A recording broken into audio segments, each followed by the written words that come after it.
उत्तिष्ठ श्रीजगन्नाथ उत्तिष्ठ करुणानिधि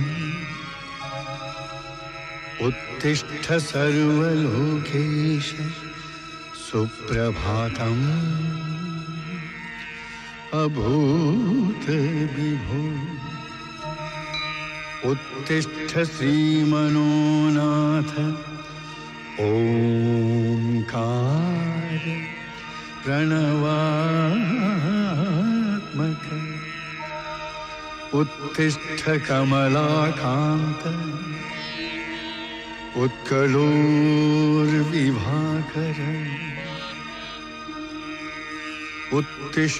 उत्तिष्ठोत्तिष्ठ चक्राक्ष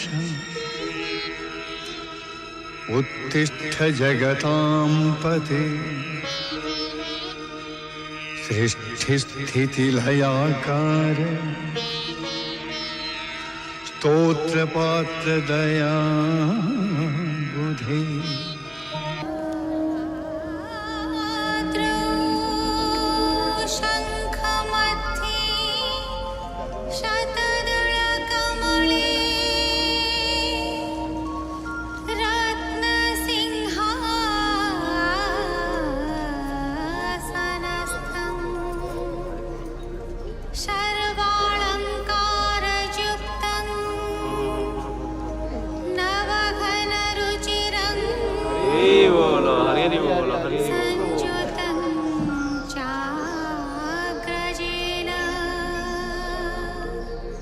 भद्रायाः वामभागे रथचरणयुतं ब्रह्मरुद्रेन्द्रवन्द्यं वेदानां सारमीशं स्वजनपरिवृतं ब्रह्मदा स्मरामि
ये तांकर कीर्तन चलैछन्ति बा संकीर्तन करुअछन्ति हाथ में गोटे गोटे किए झांझ धरी किए झांझ न धरिले गिनी धरछन्ति गिनी न धरिले खाली ताली भी बजाउछन्ति कारण हरिभजन समय रे कौनसी ना कौनसी टिके कर्म करने को पड़ता है किए गायन करुचंती किए वायन करुचंती किए दर्शन करुचंती किए कीर्तन करुचंती किए श्रवण करुचंती किए मनन करुचंती समस्त समस्तंकर क्रिया भितर देवक्रिया जो कहा जाए देवतांक उद्देश्य ये हरिभजन करुचंती झांझ कीर्तन बाजिबो तुंडरे प्रभुंकर नाम उच्चारण हेउथुबो परिवेश मन शरीर सबकिछि परिवर्तन हो जाए गोटे नाम से भजन कीर्तन माध्यम प्रभुंकर हरिनाम भितर कारण जगन्नाथंकर नाम ये एकादशी एकादशी तिथि एकादशी दिवस एकादशी व्रतरे हरिभजन को श्रवण काने पढ़िले हरिभजन काने पढ़िले हरिनाम काने पढ़िले सर्वपाप नाश जाई था पाप क्षय होता है कारण कर्ण गहरे जितेबले श्रवण शक्ति माध्यम हरिंकर से नाम को आम अंतर भितर को मन भितर को नहीं था से से हरिनामर शक्ति हरिनामर स्वभाव रही है प्रभाव रही है आज समस्ते सकाल सकाल स्नान आदि कर्म सारी प्रभु द्वारस्थ हेबा प्रभु द्वार देश रे किछि समय हरिभजन रे मजी जीवा हरिभजन करिबा ए जीवन को परम आनंद परम शांति मिल शंखध्वनि करने प्रस्तुत अच्छा भक्त मैंने एटी शंखर ध्वनि मंगलदायक ध्वनि होती मंगलदायक शब्द होती शंख ध्वनि घर मानक शंख फुंका जाए प्रातः समय सांध्य समय शंख बाजी थाए एबे भी देखा जाउची केतकांश केतक घरे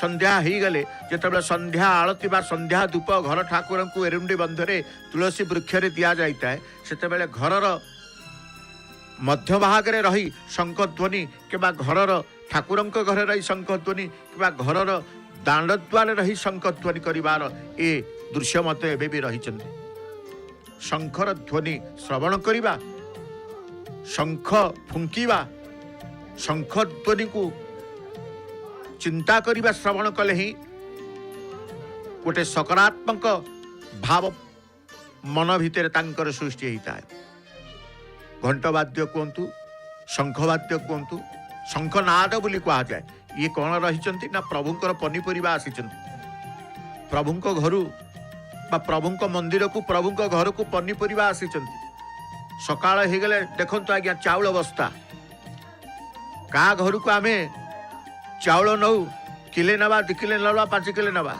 प्रभुंकर बस्ता बस्ता चाउल आसी ये प्रभु डाली चाउल पनीपरिया सबकिछि भगवान प्रभुंक श्रीमंदिर को आगमन करिथांति प्रातः समय चुली लागिबा पूर्व समस्त सरंजाम प्रस्तुत हो जाए डाली चाउल ठू आरंभ करी पनीपरिया कटाकटी ठू आरंभ करी मसला मसली बटा बटी ठू आरंभ करी आमे जेमती घर मानक रोष पूर्व बा हांडीशाल को जीवा पूर्व समस्त पनीपरिया कटाकटी करी परिष्कार परिच्छन्नता करी सबु किछि रखी थाउ तापर माँ माने जानती कोठी किना रोष घर को रोषई करिबा पाई से महाप्रभु का हांडीशाल चुली लागिबा पूर्व हांडी माटी हांडी ठू आरंभ करी पनीपरिया ठारू आरंभ करी डाली चाउल घीओ ठू आरंभ करी सबु किछि जहा भोज्य द्रव्य से समस्त द्रव्य को सेवक मान पाखे पहुंची जाए रोषशाला निकट में पहुंची जाए किए पनीपरिया काटी दौथुब किए मसला बटा बटी करुवे किए डाली की धोउथिबे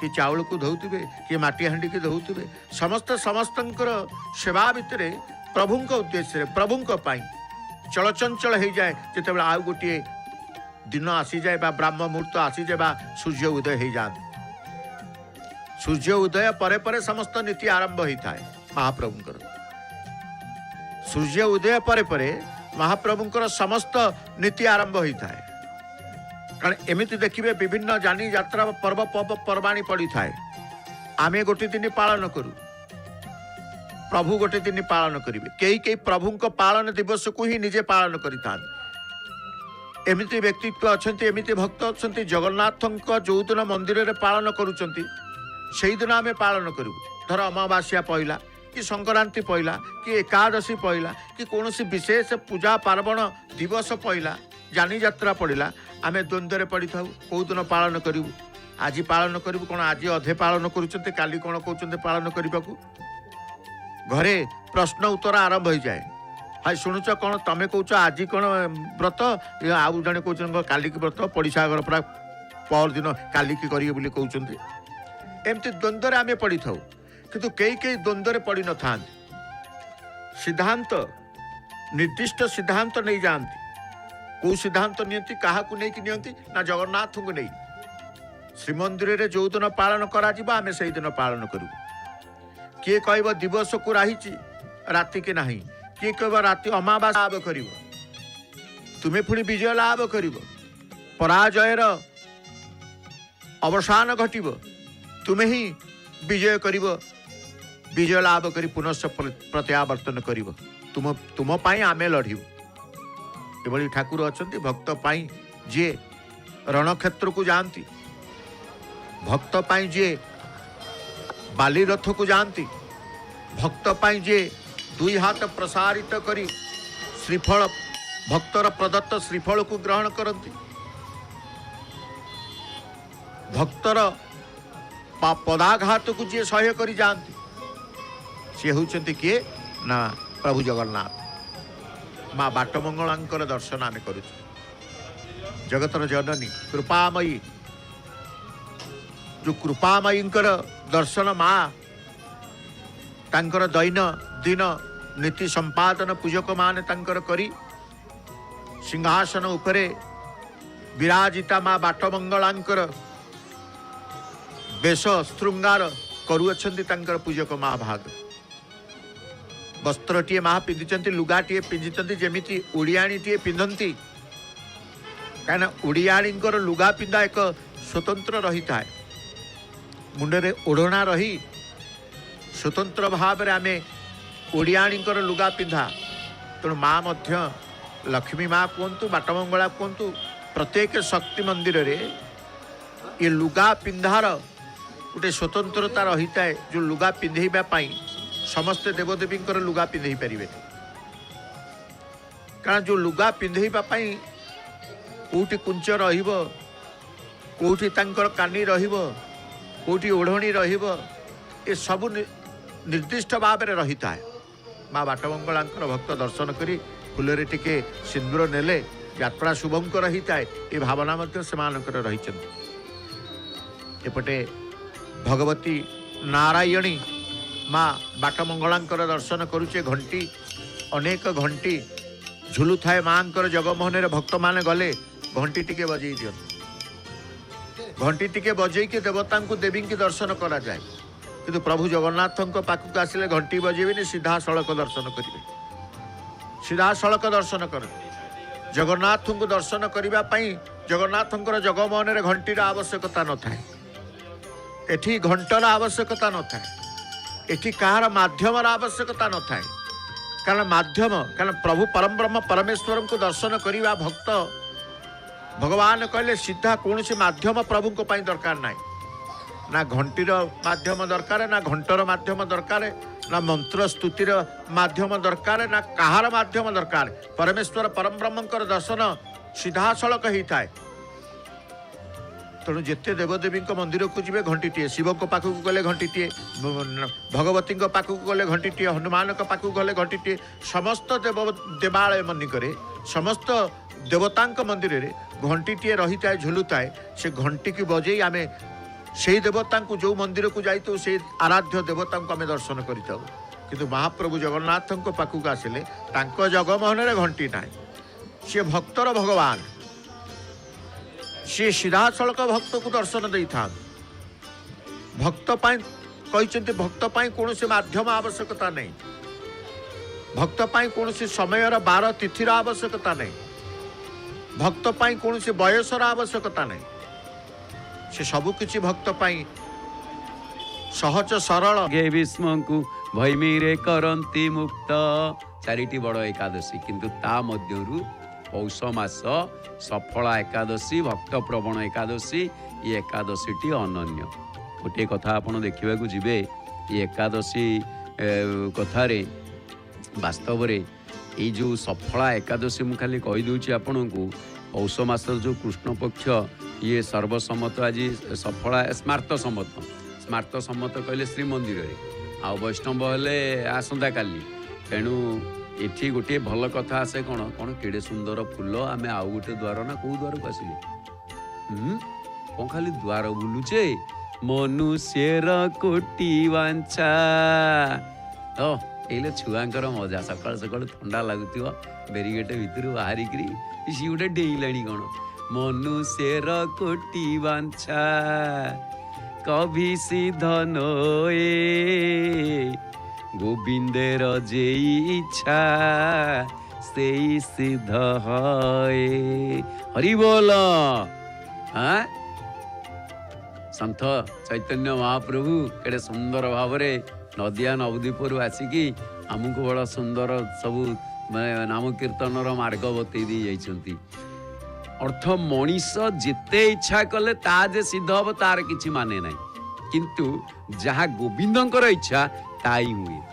तेबे आजिर ए तिथि जहाँ ब्रह्मांड पुराण रे युधिष्ठिर श्रीकृष्ण संवाद रे वर्णना रही ए जो एकादशी ए कौन रही ना धर्मराज युधिष्ठिर प्रश्नर उत्तर रे भगवान श्रीकृष्ण कहते कौन कहते कौन कौन माँ कौन नहीं आसिल अरे रे रे कौन दर्शन सारिकी आस ना कौन धरी कौन कहीं ना तो ये दर्शन करने को जाऊँगी ये कौन बंटा बंटी आरंभ है मैंने किए कौन फूल धरब नहीं कि दब ना कौन हाँ ना दक्षिणा पत्र समस्ते गोटे पकईब फूल भाया लगुच जा गोटा दृश्य कौट फाक मझी पड़ा आम कैमेरा टीम जय जगन्नाथ कैमेरा टीम कौन सहज लाइव बोले तो जय जगन्नाथ टीवी जय जगन्नाथ टीवी रे भक्त अनुभूति कार्यक्रम रही प्रत्येक दिन आपन देखिए सकाल 9टारे पुणी दिन 12:30 रे संध्या 7टारे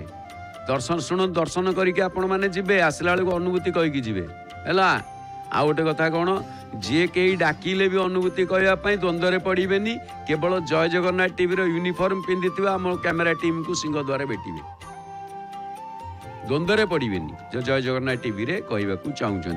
आ मन रखु जय जगन्नाथ टीवी रे भक्त अनुभूति कार्यक्रम सबुदिन प्रसारण करा दिन के 3 थर सकाल 9टा दिन 12:30 और संध्या 7टा ये सिंह मझीरे ये दृश्य देखुले धन्य रे सिंह तो पाद बाबा ए हे याकू कौन टे लगाओ एणिके आयुर्वेदिक आर कौन सब टे मानने गोड़े टे एलर्जिक हो जाए साढ़े बुलूचे खाଇବା पिबार तार कौन गोटे नेटिकाली बस देखुं ना। तेबे ये जो सफला एकादशी आजिर देखिए जेमिति नागगणक मध्यरे शेष नाग बुझिपारे कि पक्षी मानक भितरे गरुड़ खगेश्वर यज्ञ भितरे अश्वमेध नदी मानक भितरे गंगा देवता मानक भितरे विष्णु मनुष्य मानक मध्यरे ब्रह्मज्ञ जेमिति श्रेष्ठ बुझिपारे कथा तो कला टीपा माँ लगे मो पुओ को कहा नजर न लगू आउ पुओ पछे कणा को जा अंध माँ सी पुनईर चांद ये काकई तेले देखुं सत कथा आउ कौन अर्थ कौन देखिले आपण माने शुणिले कथा तो इमाने जेमिति श्रेष्ठ सेमिति व्रत मानक मध्य एकादशी सर्वश्रेष्ठ आ विशेष कर सफला एकादशी मध्य एथिरे श्रेष्ठत्व प्रतिपादन करे। एकादशी कथा वर्णना करा जाइछि जेमिति नाग मानक भितरे शेष नाग पक्षी मानक भितरे गरुड़ यज्ञ भितरे अश्वमेध नदी मानक भितरे गंगा देवता मानक भितरे विष्णु मनुष्य मानक भितरे ब्रह्मज्ञ एमाने जेमिति श्रेष्ठ सेमिति व्रत भितरे एकादशी श्रेष्ठ तामाने केते। आ गोटे कथा आपण देखिबे भल कथा आसीछि भगवान निजे निज मुहरे कहउछंती जे हे भरत श्रेष्ठ युधिष्ठिर कारण भरत श्रेष्ठ कहीं कहले भरत वंश जो भारत तेणु श्रेष्ठ भक्त युधिष्ठिर एक कथा कहगला आप कहे भरत कौन ये भरत तो रामायण रही रामायण रे पछे रहे आज कौन आम मौसी माँ पाखक आसिले हाँ मौसी माँ ମାଉସୀ ଆଜି ଏକାଦଶୀ କ'ଣ କରିଛୁ? ସିଏ ଯାହା କରୁଛି ତାର ସେ ଯାହା, କିନ୍ତୁ ଏକାଦଶୀରେ ମାଉସୀ ମା ମନ୍ଦିରରେ ଆଜି ଆମ ପୂଜା ଆରାଧନା ଦେଖୁଛନ୍ତି। ବାସ୍ତବରେ ଯଂ ଶୈବ ସମୁପାସତେ ଶିବ ଇତି ବ୍ରହ୍ମେତି ବେଦାନ୍ତିନଃ ବୌଦ୍ଧ ବୁଦ୍ଧ ଇତି ପ୍ରମାଣ ପଟବ କର୍ତେତି ନ୍ୟାୟିକା ଅହନିତ୍ୟଥ ଜୈନ ଶାସନରତା କର୍ମେତି ମୀମାଂସକାଃ ସ୍ୱୟଂ ବିଦଧାତୁ ବାଞ୍ଛିତ ଫଲ ତ୍ରୈଲୋକ୍ୟନାଥ ହରି। ଏପଟେ ମହାପ୍ରଭୁ ତ୍ରୈଲୋକ୍ୟନାଥ ହରି, ଏପଟେ ମା ପ୍ରାଣାୟାମ କରୁଛନ୍ତି। ଆପଣ ଦେଖୁଛନ୍ତି ପ୍ରାଣାୟାମ। କାରଣ ଏଠି ମହାପ୍ରଭୁଙ୍କର ମାଙ୍କର ଇଏ ଆରାଧନା ମାଉସୀ ମା। ଆମେ କୋଉଠି ଦେଖୁଛେ? ମାଉସୀ ମାଙ୍କୁ ଦେଖୁଛେ। କୋଉଠି ଦେଖୁଛେ? ନା ବଳଗଣ୍ଡି ସ୍ଥାନରେ। ବଳଗଣ୍ଡି ଅର୍ଥାତ୍ ଗୁଣ୍ଡିଚା ମନ୍ଦିରକୁ ସିଂହଦ୍ୱାରରୁ ଗଲାବେଳେ ମଧ୍ୟ ଭାଗରେ ପଡ଼େ, ଏକୁ କହନ୍ତି ଇଏ ହେଉଛନ୍ତି ମାଉସୀ ମା। ଅନେକ ଲୋକ କହିଥାନ୍ତି ଯେ ଗୁଣ୍ଡିଚା ରାଣୀ ମନ୍ଦିରକୁ ତାଙ୍କୁ ମାଉସୀ ମା ମନ୍ଦିର କହିଥାନ୍ତି। ନା, ଇଏ ହେଉଛନ୍ତି ଅର୍ଦ୍ଧାଶନୀ ଦେବୀ। ଏଇ ଯେଉଁ ଅର୍ଦ୍ଧାଶନୀ ଦେବୀ, ଇଏ ଅର୍ଦ୍ଧାଶନୀକି ଆପଣ ଦେଖିବେ ଅର୍ଦ୍ଧାଶନୀ ବିଦାୟତାଂ ସୁହଂ ଶଙ୍କରେଣ ଖ୍ୟାତାଜା ପ୍ରଳୟବାରୀ ବିଶେଷଣେ ଚ ନୀଳାଦ୍ରିନାଥ କମନୀୟ ପଦାରବିନ୍ଦ ମାତଃ ପ୍ରସିଦ ବୟତାଂ ସମଚିତ ଭୃଙ୍ଗମ୍। ମୁଦ୍ରା ଦେଖୁଛେ ଆଜି ଆଗୁଆ ପୂଜା ଆରମ୍ଭ ହୋଇଯାଇଛି। ଅର୍ଦ୍ଧାଶନୀ ମା ଦେବୀ ଅର୍ଦ୍ଧାଶନୀ ପ୍ରଳୟ ଜଳକୁ ଶୋଷଣ କରି କ୍ଷେତ୍ରକୁ ରକ୍ଷା କରିବା ସଙ୍ଗେ ସଙ୍ଗେ ଶବରମାନଙ୍କ ନିବାସ ସ୍ଥଳକୁ ସୁରକ୍ଷା ଦେଇଥିବାରୁ ଦଇତା ଏବଂ ଯିଏକି ଶବରମାନେ ୟାଙ୍କୁ ଇଷ୍ଟଦେବୀଙ୍କର ମାନ୍ୟତା ପ୍ରଦାନ କରି ପୂଜନ କରନ୍ତି। ଏକଥା ମଧ୍ୟ ପୁରୁଷୋତ୍ତମ ମାହାତ୍ମ୍ୟରେ ବର୍ଣ୍ଣନା କରାଯାଇଛି। ତେଣୁ ଗୋଟିଏ କଥା ଦେଖିବେ, ଶବର ସାମନ୍ତମାନେ ଇନ୍ଦ୍ରନୀଳମଣି ମୂର୍ତ୍ତିକୁ ଲୁଚେଇକି ରଖିଲା ଭଳି ଅର୍ଦ୍ଧାଶନୀଙ୍କ ଅର୍ଦ୍ଧ ଅଙ୍ଗକୁ ସୁଭଦ୍ରାଙ୍କ ମୁଖମଣ୍ଡଳ ରୂପରେ ଲୁଚେଇ ରଖିଛନ୍ତି।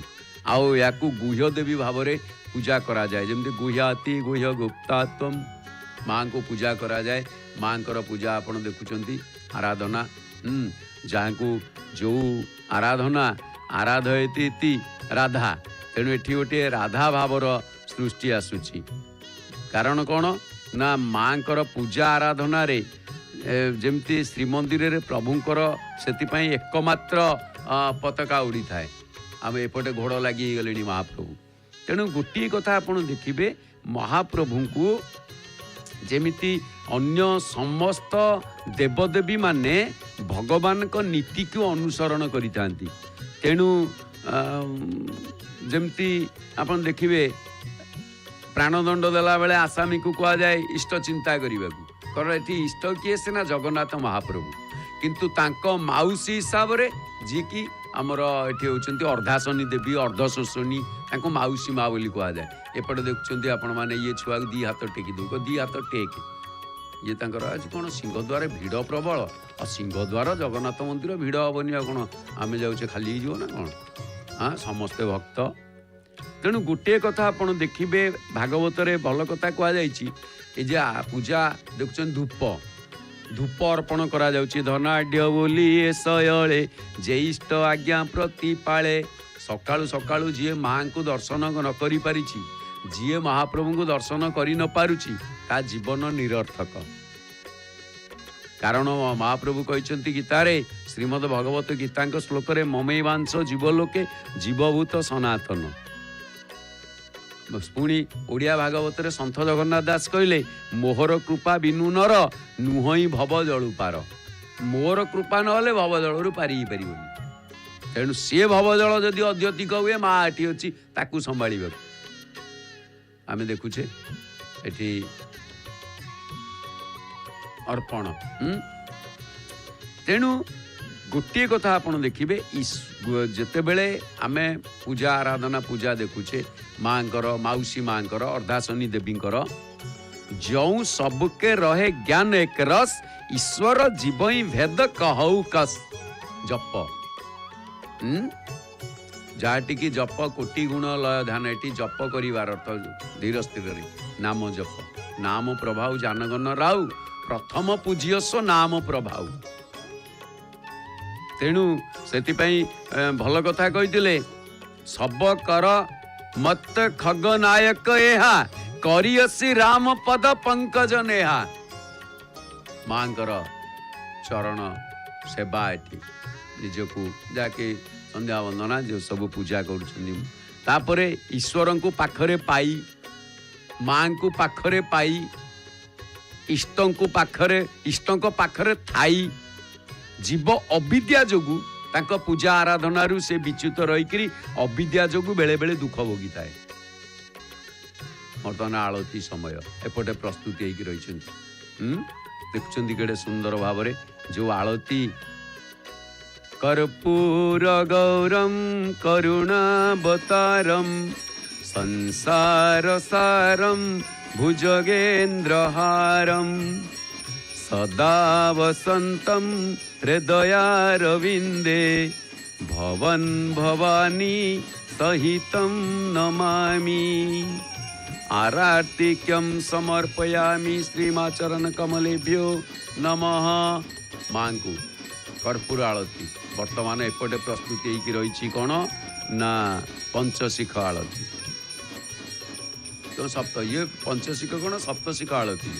ଏ ଆଳତୀରେ ସଂଯୋଗ ହେଲା ଅଗ୍ନି। ଆପଣ ଦେଖୁଛନ୍ତି ଯେଉଁ ମାଙ୍କୁ ସଂସ୍କାର ଫୁଲ ଟିକେ ପଡ଼ିଲା, ପୁଷ୍ପ ଏପଟେ ଜଳେନ ଶୀତଳୀକରଣମ୍ ଯାହାକୁ ଦିଆହେଲା ଏପଟେ ଜଳ, ତାପରେ ଘଣ୍ଟି ବାଜିଲା। ଦେଖିଲେ ମାତା ଶ୍ରୀ ତ୍ରିପୁରେଶ୍ୱରୀ ତ୍ରିନୟନା ସ୍ମେରାନନା ଷୋଡ଼ଶୀ ଖର୍ବାଙ୍ଗୀ ସୁମୁଖୀ च ଶବ୍ଦ ନିଲୟା ଶ୍ରୀ ଶାରଦା ସାମ୍ଭବୀ ଷଡ଼ବର୍ଗାଦି ସମସ୍ତ ତାପରହିତା କ୍ଷେମଙ୍କରୀ ସୁନ୍ଦରୀ ବାଲାର୍କ ଦ୍ୟୁତି ସନ୍ନିଭା ସୁରବରା କୁର୍ବନ୍ତୁ नो ମଙ୍ଗଲମ୍। ଯାହାଙ୍କର ତିନି ଗୋଟି ଆଖି, ଯାହାଙ୍କର ମୁଖ ଈଶତ ହାସ୍ୟଯୁକ୍ତ, ଯାହାଙ୍କର ଶରୀର ଖର୍ବ, ଯିଏ ଉତ୍ତମ ମୁଖ ବିଶିଷ୍ଟା, ଶବ୍ଦ ସମୂହ ଯାହାଙ୍କର ଘର, ଯିଏ ଶାରଦା ଏବଂ ସାମ୍ଭବୀ ନାମରେ ମଧ୍ୟ ଖ୍ୟାତା, ଯିଏ ଷଡ଼ବର୍ଗ ଧର୍ମ ଅର୍ଥ କାମ ମୋକ୍ଷ ଲୋକାଚାର ତତ୍ତ୍ୱଜ୍ଞାନ, ଯିଏ ଷଡ଼ବର୍ଗ ଯୁକ୍ତା, ଯିଏ ସମସ୍ତ ତାପ, ଯିଏକି ଆଧ୍ୟାତ୍ମିକ ଆଦି ଭୌତିକ ଆଦି ଦୈବିକ ଏଥିରେ ସମସ୍ତ ତାପ ରହିତ ଶୂନ୍ୟା, ଯିଏ ମଙ୍ଗଳକାରିଣୀ ଏବଂ ସୁନ୍ଦରୀ, ଯାହାଙ୍କର କାନ୍ତି ଉଦୟକାଳୀନ ସୂର୍ଯ୍ୟ ଭଳି। ମା ଜଣେ ଏଠି ଦର୍ଶନ କରୁଛନ୍ତି ଆଳତୀ କି ଜଗନ୍ନାଥ ବଳଭଦ୍ର ସୁଭଦ୍ରା। ତ ବୃକ୍ଷ ଗୋଟିଏ ଦେବତା ସହିତ ପୂଜା ପାଉଛନ୍ତି। ଦିନେ ବୃକ୍ଷ ତଳେ ଲୁମ୍ଫକ କିଛି ଦିନ ବସବାସ କରିଥିଲା ଓସ୍ତ ଗଛ ମୂଳେ। ହେଲେ ବସବାସ କରିବା ସମୟରେ ପୌଷ ମାସ କୃଷ୍ଣ ଏକାଦଶୀ ବ୍ରତ ପଡ଼ିଲା। ଆଉ ଏ ଏକାଦଶୀ ପୂର୍ବ ଦିନ ଦଶମୀ ତିଥିରେ ସିଏ କ'ଣ କରିଛି ନା ସଂଜ୍ଞା ଶୂନ୍ୟ ହୋଇକି ପରଦିନ ମଧ୍ୟାହ୍ନ ସମୟ ପର୍ଯ୍ୟନ୍ତ ସେମିତି ରହିଥିଲା। ଅର୍ଥ ହେଇଥିଲା କ'ଣ ସେଦିନ ନା ତାକୁ ଧୀରେ ଧୀରେ ଚୋରି ରାଜ୍ୟରୁ ବିତାଡ଼ିତ। ଚୋର ଧନ କେତେ ଦିନ ଚୋରି କରି ଖାଇବ, ଜଙ୍ଗଲରେ କେତେ ଶିକାର କରିବ, ଯିଏ ଯୁଆଡ଼େ ଯିଏ ଜନ୍ତୁ ପଳେଇଲେ, ଫଳ କିଛି ଦିନ ଖାଇଲା, ଫଳ ବି ଗଛରେ ସିଜିନ ଅନୁସାରେ କେତେବେଳେ ପାଚିବ। ତେଣୁ ଏମିତି ହେଲା, ଦିନେ ତା ଦେହ ଖରାପ ହେଲା, କିଛି କରି ବି ପାରିଲାନି, 2 ଦିନ ପଡ଼ିଛି ସେ ଓସ୍ତ ଗଛ ମୂଳେ ସଂଜ୍ଞା ହେଇକି ଚେତା ହରେଇକି ବେହୋସ ହେଇକି। ଆଉ ସେଇ ଯେଉଁ 2 ଦିନ ସେ ଆଉ ଜୀବ ହତ୍ୟା କିଛି କରିନି। ଆଚ୍ଛା, ଜୀବ ହତ୍ୟା କିଛି ନ କରିବା ଫଳରେ ସେ କ'ଣ କଲା ନା ସେ ଯେଉଁ ଗଛ ମୂଳେ ବସିଥିଲା ସେଦିନ କିଛି ଫଳ ସଂଗ୍ରହ କରିଛି, କିନ୍ତୁ ଏକାଦଶୀ ଅଛି, ସେଦିନ ଏକାଦଶୀ ପଡ଼ିଛି, ସେ ଫଳକୁ ଆଉ ଖାଇପାରୁନି। ଯେ ମୁଁ ତ ଖାଇବିନି, ଫଳ ଆଣିଛି, ନିଅ ପ୍ରଭୁ ତମେ ଖାଇଦିଅ, ସମର୍ପଣ କରିଦେଇଛି। ବୁଝିପାରୁଛନ୍ତି କଥା ତ? ମାନେ ଦେଖନ୍ତୁ, ମହାପ୍ରଭୁ ସଦାବେଳେ ଚାହିଁଥାନ୍ତି ଭକ୍ତର ସେବା କରିବା, ପିଲାମାନଙ୍କର ମଙ୍ଗଳ ଯେମିତି ବାପା ମା ମାନେ ଚାହିଁଥାନ୍ତି। ତେବେ ଯାହା ହଉ, ସେତେବେଳକୁ ସୂର୍ଯ୍ୟାସ୍ତ ହେଇ ଆସିଥାଏ, ସମୟ ବି ସନ୍ଧ୍ୟା ଆସିଗଲା। ଲୁମ୍ଫକ ସେ ରାତି ଯାକ ଆଉ ନିଦ ନାହିଁ, ଶୋଇପାରିଲାନି। ତାକୁ ଅଷ୍ଟାଦଶ ଚିହ୍ନ ଦର୍ଶନ କରି ମଥୁରାରେ ପହଞ୍ଚିବା ସମୟକୁ ସନ୍ଧ୍ୟା ଆସନ୍ନ ପ୍ରାୟ। ଅକ୍ରୁର ସେନ ଯାଇଥିଲେ ମା ମଥାରେ ଘୋଡ଼େଇ ଦେଇଛି, ଘୋଡ଼େଇ ହେଇଯାଇଛି, ଥଣ୍ଡା ଲାଗୁଛି। ଆଉ ସେଦିନ କରିଥିଲେ ଭକ୍ତରାଜ ଅକ୍ରୁର ଏକାଦଶ ଇନ୍ଦ୍ରିୟକୁ ଭୌତିକ ସ୍ୱ କର୍ମରେ ସଫଳ ହେବାକୁ ଦେଇ, ଅର୍ଥ ଭୌତିକ କର୍ମରେ ସେ ସଫଳ ହେବାକୁ ଭୌତିକ କର୍ମକୁ ଦେଇନାହାନ୍ତି। ଅର୍ଥ ବିଷୟାର ଅସଫଳ, ପ୍ରଭୁ ଦର୍ଶନରେ ସଫଳ ହେବା ପରେ ମହାପ୍ରଭୁ ଶ୍ରୀକୃଷ୍ଣ ସେ ଦିନର ଏକାଦଶୀ ଥିବାରୁ ଇଏ ଭକ୍ତରାଜଙ୍କୁ ଏ ଦିନଟିକୁ ସଫଳା ଏକାଦଶୀ ଭାବରେ ଉତ୍ସର୍ଗ କରନ୍ତି ବୋଲି ଇଏ ଗୋଟିଏ ମତ। ମହାପ୍ରଭୁ ସ୍ୱୀକାର କେମିତି ସେଦିନ ଏକାଦଶୀ କେମିତି ଆଣିଲେ? କୁହାଯାଏ ମହାପ୍ରଭୁ ଅକ୍ରୁରଙ୍କୁ ଯେଉଁ ସତ୍କାର କଲେ ଆପଣ ଆଶ୍ଚର୍ଯ୍ୟ ହେଇଯିବେ। ବାହୁ ପ୍ରସାରି ତୋଳିଲେ ହରି ଝାଡ଼ି ଅଙ୍ଗରୁ ଧୂଳି, ବାହୁ ପ୍ରସାରି ଦେଲେ। ଏ ଯେମିତି ଛୁଆଟା ଧରିକି ବସିଛି ଚୁଟିକି ପୁରା। ରାମ ସହିତେ ଆନନ୍ଦ ଚିତେ ଅକ୍ରୁରେ କୋଳା କୋଳି, ଏତେ ଭଲ ପାଇବା ମହାପ୍ରଭୁ ସେତେ ଦୂରେଇ ଯିବେ। ରସନା ଇନ୍ଦ୍ରିୟ ଆମକୁ ଏଗୁଡ଼ା ସବୁ ଖାଇବାକୁ ଭଲ ଲାଗୁନି, ସିଝା ସନ୍ତୁଳା ୟାକୁ କ'ଣ ଖାଇବ, ତାହା ସ୍ୱାସ୍ଥ୍ୟ ପକ୍ଷେ ଉପକାରକ ନା। ଗୋଟେ ତେଲ ମସଲା ଭଲ କି ଆମେ ପୁରା ଏକଦମ ଛାଣି ଛୁଣିକି ସେସବୁ କରି ଖାଇବା, ଖାଇଲେ କ'ଣ ହବ? ଆମ ପାଟିକି ସ୍ୱାଦ ଲାଗିବ। ତାପରେ କ'ଣ ହବ? ओए डॉक्टर साहब मैं तो मर गया, क्या करूं कैसे, अरे भला काम सरला कौन हम कौन? खाद्यपेय को आम संयमर्थ इंद्रिय रसना इंद्रिय को आमको सजग रहा पड़ो। तेणु जो दिन पक्ष सफला एकादशी पौष मास बा कृष्ण पक्ष एकादशी को सफला एकादशी कौन ए विषय रे मध्य अनेक कथा शुणा मिले बुझे देइछंती किए से ना महाप्रभु। तेणु गोटे जिनिस आपण देखिबे एथिरे मुख्य होउची कौन? भगवान नारायण कहती जो मनुष्य एकादशी व्रत पालन करती नहीं से माने लांज एवं सिंह नथिबा पशु सहित समान, अर्थ बिना वर्षा रे मेघ जेमिति देखा जाए से भली से माने जीवन यापन करुतांती। कौन आश्चर्य लगिला? हाँ, संत तुलसी वाला कथा कहते। कौन कहते? भगतिहीन नरस होई कैसे, भगतिहीन जो लोकर भक्ति नथिब से मनीष केमती ना बिना बूंद महु बारिद जैसे, अर्थ भक्तिहीन मनीष जेमिति प्रभाते मेघ डंबरू ढूढू शब्द होतिबो वर्षा हो नथिबो सुखिला मेघ सेई भली से जीवन यापन करते। आपण देखुछंदी मा या देवी सर्वभूतेषु मातृरूपेण संस्थिता नमस्तस्यै नमस्तस्यै नमस्तस्यै नमो नमः। सेथिपाई अस प्रभु छाड़ी भजई जे आना एभली महाप्रभु आम पाखरे माँ अछंती, बापा अछंती, जगन्नाथ अछंती, लक्ष्मी अछंती। मोर एई पूजा करूथिबु सबुदिन लक्ष्मी नारायण पदे थिब तोर मन, तांको पादरे मन रखिथिबु। एभलिया प्रभु को छाड़ी की संत तुलसी कहते अस प्रभु छाड़ी भजई जे आना, एभलिया प्रभु को छाड़ी की आउ जो कथा भावे ते नर पशु बिनु पूछ समाना, अर्थ से मनीष कौन जेमिति गोटे पशु थी लांज नथिबो। ये तो बढ़िया टोपीटा आज ये शीत दिन तो टे टोपी फोपी आम सब रखुचे मथा को ढांकी से कहुए सर पे पगड़ी पाँव में तेल वैद्य के साथ करता गेल। जदि मुंडरे पगड़ी थी पादरे तेल घसा हो रोग कौन वैद्य सांगे